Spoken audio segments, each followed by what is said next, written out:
السلام عليكم ورحمة الله وبركاته ومغفرته.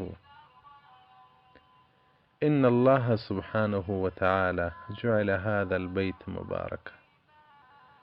الله جل جلاله بیت الله شریف مبارک ګرځولې ده. نو هغه څوک چې زیارت ته د بیت الله شریف ځي، که نارینه وي که ښځینه وي، باید مینه او محبت یې په سینه کې پروت وي. باید دا فکر وکړي چې دا هغه ځای دی چې ټول انبیا علیهم السلام دلته راغلي دي. دا هغه ځای دی چې د رحمت ملائکې دلته راځي. دا هغه ځای دی چې د الله رحمت او مغفرت را نازلیږي. دا هغه مځکه ده چې رسول الله طواف ورباندې کړی دی.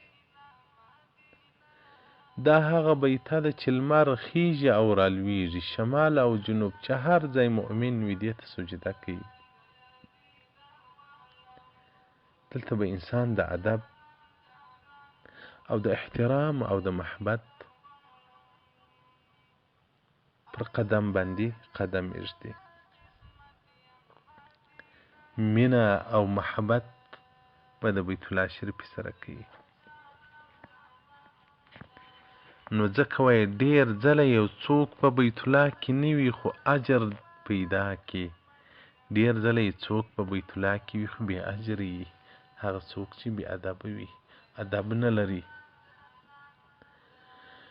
نو وایي دلته ګناهونه کول، کبیره ګناهونه کول، دا د انسان څخه هغه نور د معرفت بالکلیه بیایي.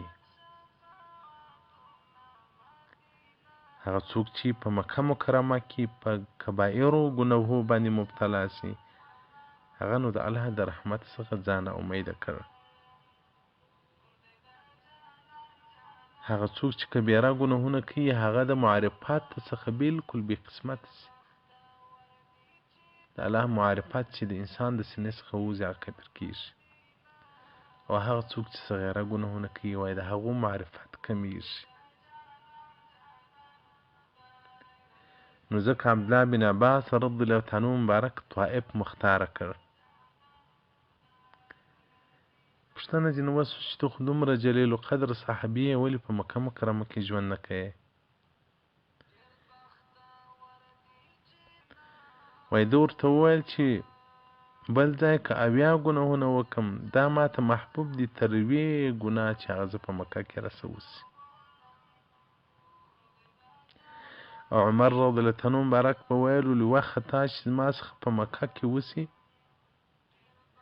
تر هغه 80 خطاوي چې په بل ځای کې راسه وسي، دا راته دومره غټې نه دي لکه هغه 1 ګناه، 1 خطا چې په مکه کې وسي. دلته چې انسان ورځي باید په دې نیت باندې نسي ور چې زه ولاړم زیارت مې د بیت الله وکړي، بیا قربانو ته وایم زه خو 2 واره حج ته تللی یم، 2 واره عمرې ته تللی یم. باید دا نیت وکړي چې زه خو یو مجرم یم د رب، ګناهګاره یم، سرکشه یم، ورځم چې الله عفو راته وکړي، ورځم چې الله مې وبخښي. دا د مغفرت ځای دی، دا د اوښکو تویېدلو ځای دی. د دغه ځای څخه چې انسان هم پاک نه راووځي، نو به څه وخت بیا موږ پاکېږو. ملک رحمت الله مبارک وایي یو ښځه حج ته راله، دې به دا ملګرو ته چې په دا سفر کې ورسره و، پلار ورور هر څوک چې و، نو مکې مکرمې ته چې راورسېدل، د دې تلوارو خپل خاوند یا ورور یا پلار ته ویل این بیت ربي، زما د رب کور کوم دی راویښه یاست، زما د رب کور کوم دی راویښه یاست.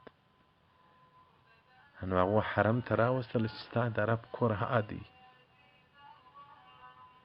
وایي دا ورله د بیت الله شریف یو دیوالو ته لاس واچوه، چیغه یې کړه، له هغه ځای څخه بیا ژوندۍ نه ده راپورته سوې، جنازه یې راوایستله. مینه او محبت چې د انسان سره پیدا سي. ملک رحمت الله مبارک وایي مجنون چې پر لیلا عاشق په یو دشت کې یو سپی ولیدی. نو مجنون پسې اعلی عقل دا سپي سره یو مینه او یو محبت شروع کړي. خلکو ملامت کړي لیونی سپی څه کوې؟ دی څه ورته وایي په جواب کې فإن عیني زما سترګو دی ولیدی مرة فی حی لیلا د لیلا په کلي کې ما دا سپی لیدلی دی نو اوس د لیلا په وجه راباندې ګران دی. محبت دغه ته وایي. زموږ سره خو د مجنون محبت هم نشته. راځئ موږ خپل سینه د الله د محبت څخه ډکه کړو.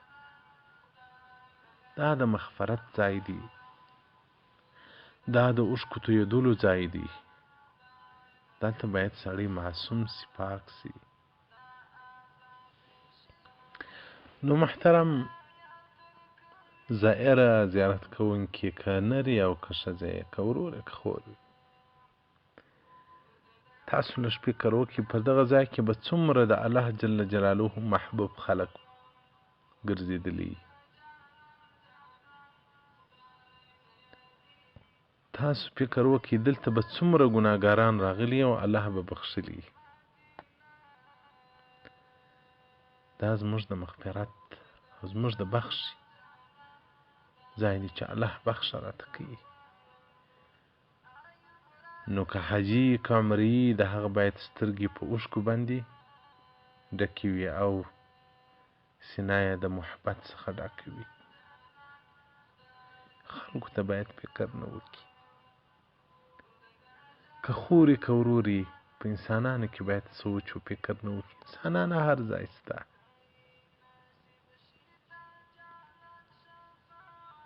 خو دې ځای ته فکر وکړي چې کوم ځای ته زه راغلی یم چې الله رب بیت ورته ویلی دی. که الله کور درلودی دغه بیا کور وایي. دلته دعاوې وکړي، دلته نفلونه وکړي، تلاوتونه وکړي، د تصویر اخیستلو څخه ځانونه وساتي. له بده مرغه زموږ مسلمانان په حرم مکې کې په ګناه کبیره باندې مبتلا یې تصویران اخلي. روژې ونیسي، نفلونه وکړي، طاعت د ذوالجلال وکړي، الله به مغفرت درته وکړي. بحر العميق صفحة يوصله 34 الباب الأول في الفضائل. والسلام عليكم ورحمة الله وبركاته.